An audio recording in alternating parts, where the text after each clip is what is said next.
Hi. So it's been a while. Took a little break for several reasons, but back now. And today we're going to go over really one of the last of the techniques that don't have substantial stance changes.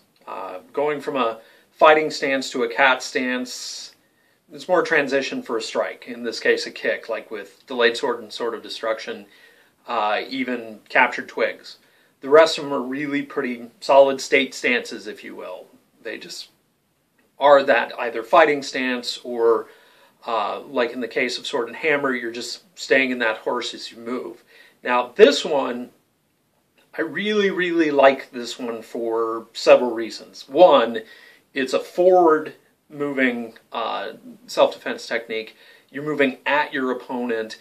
It's got the first strike really in the beginning, which is really kind of Wing Chun like, but I'm sure we'll discuss that later on as we go down the technique list. As far as some of the similarities with other styles and systems and all that fun stuff. It's Mace of Aggression, and it's for a two-handed grab. They're pulling you in, really angry with you. The reason why this is a really good technique to teach kind of towards the end is because, delayed sword, they're going to grab you and they're probably going to hit you with the other hand. This one, they're really grabbing you and pulling you in to do some not good things to you. Now, with this step in, there are a lot of things going on that you want to kind of be aware of. So, Mace of Aggression. So, the fun thing about this one is, as you step in, you're going to pin. You want those arms to really not go anywhere.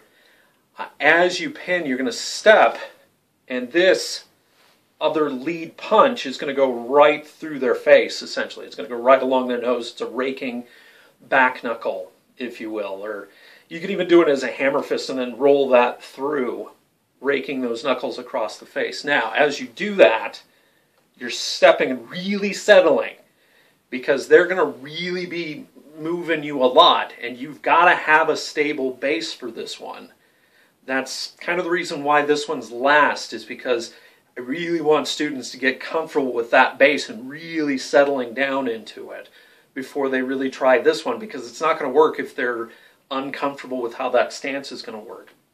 And the rest of the techniques, they do offhand things, like alternating maces or attacking mace.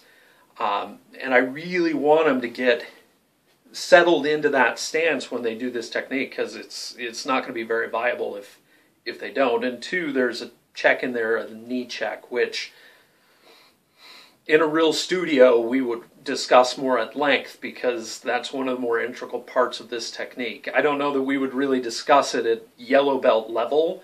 It would just be more settle in that technique, and we'll discuss that later as you go up the chain. But you hit, you roll that arm down. You really want to sink them, almost bring it back to you.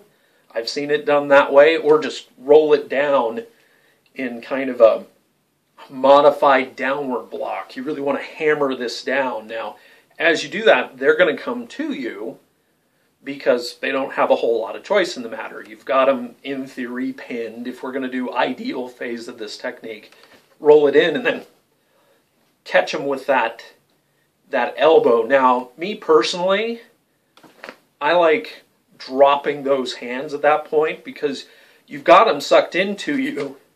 You really want to get them out of the way, so that I like the head smash, the elbow head smash on this one.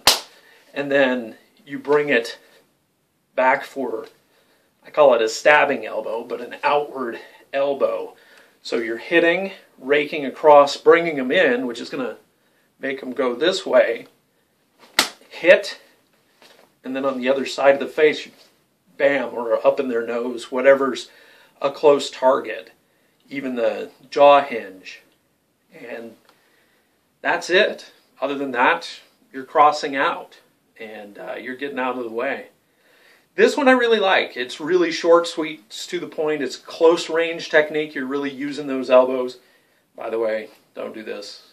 Do this. There's a reason for that, which we'll talk about later when we get into more elbow-based techniques. But that's it. Mace of Aggression. Here in a while, we're going to do that basics. We're actually going to do the next basics on master key moves.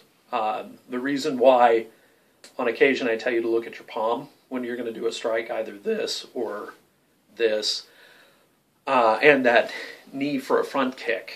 We're going to kind of go into the theory behind that, because to a certain extent it's telegraphing, but we're going to kind of talk about that a little bit in the next basics. And then we're down to the last few techniques: alternating maces, attacking mace, and we're saving the big one, the most controversial yellow belt technique. We're saving that one to the end, checking the storm. And there's definitely a reason for that. We're going to kind of get into it when we do that technique. So, till later.